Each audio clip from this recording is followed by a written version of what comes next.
Hello friends, uh, welcome to a new topic. Today we are going to discuss about the differences between the Cauda equina and the Conus medullaris syndromes. So just straight away jump into the topic. Right. So first of all, let us discuss what is the Cauda equina and what is Conus medullaris, what structures these are. If we talk about Conus medullaris, the conus medullaris, it starts from the tip of the spinal cord, from the tip of the spinal cord at L1 level, right? Whereas the cauda equina, here what happens is the spinal roots are below L2, right? That means whatever the structures which are coming over here are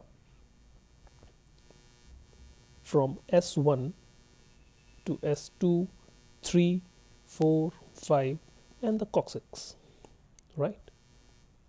And the nerve roots which are coming over here are L2 and below, right? So basically the difference is, since the conus medullaris is the part of the spinal cord, so it comes under the central nervous system, as well as there are the lower motor neuron type of features also from the nerve roots. But here what happens is, since it contains only the spinal roots, that is the reason that mainly it comprises of the peripheral nerves.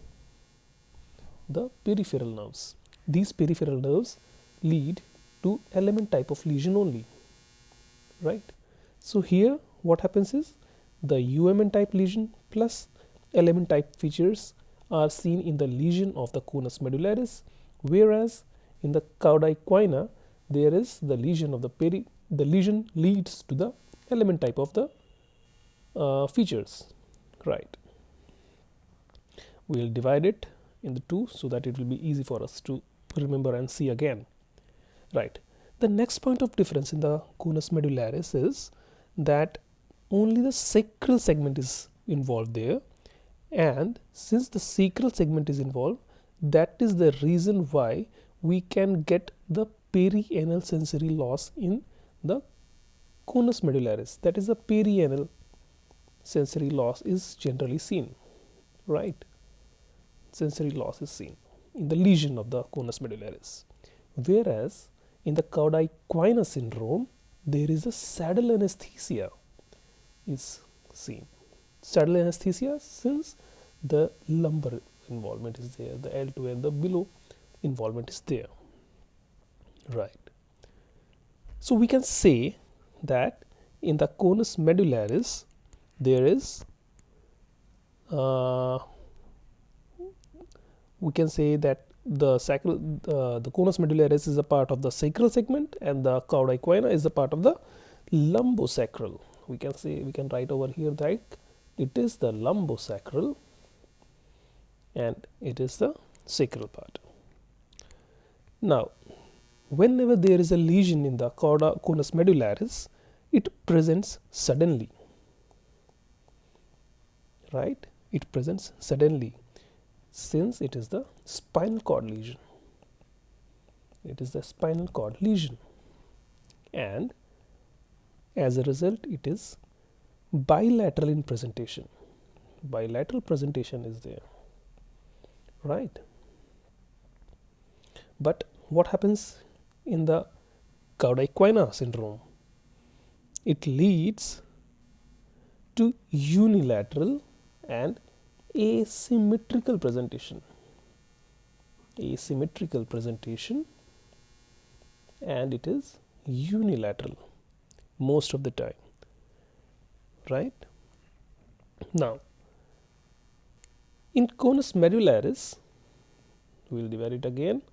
In the conus medullaris there is will we have the radicular pain or not? No, there is no radicular pain. Why? Because it is the UMN type of lesion. But in the LMN type of lesion, yes, we'll get the radicular pain. Whether we have the low backache or not, yes, we will have the low backache. But in the Cauda equina, there is no low backache. Why do we have the low backache? Because there is L1 involved is over there, L1 vertebra, right? Remember, but that the conus medullaris involves the spinal roots S1 and below, but that occurs at the level of L1 vertebra. Whenever there is a trauma at the L1, it will lead to low backache, but not the radicular pain, right? But here in the Cauda equina syndrome, there is no backache, or we can say very less backache, since the level is below L2, right? Now, we all know that since the fasciculations, the atrophy of the muscles, whether they are present here or not, no, they will not be present, but yes, here it will be present since it is the element type of the lesion. What about the deep tendon reflexes? The ankle jerk, which is the part of the S1 nerve root, it will be absent, right? But the here in the Cauda equina syndrome, the knee plus ankle, these both are absent, right? Here only the ankle jerk, which is the S1, will be absent, but here the knee, since the nerve root is from the lumbar region, and the ankle jerk, which is the S1, will be absent, right? What about the plantar? Plantar will be extensor over here, since it is a UMN type of the lesion, but here there is no response, or the mute, right? Coming to the next, right? What is the etiology of the pathology? What is the pathology? How the pathology occurs? Most commonly, there can be a tumor at the spinal cord level, or we have the trauma at the L1 level. But here the most common pathology is the disc prolapse, right? Impotency. Here it is the early feature, but in the Cauda equina syndrome it is a late feature. Bladder involvement. Bladder involvement is early, and here it is late. So overall, this is the crux of the Cauda equina and the Conus medullaris, the differentiation between them.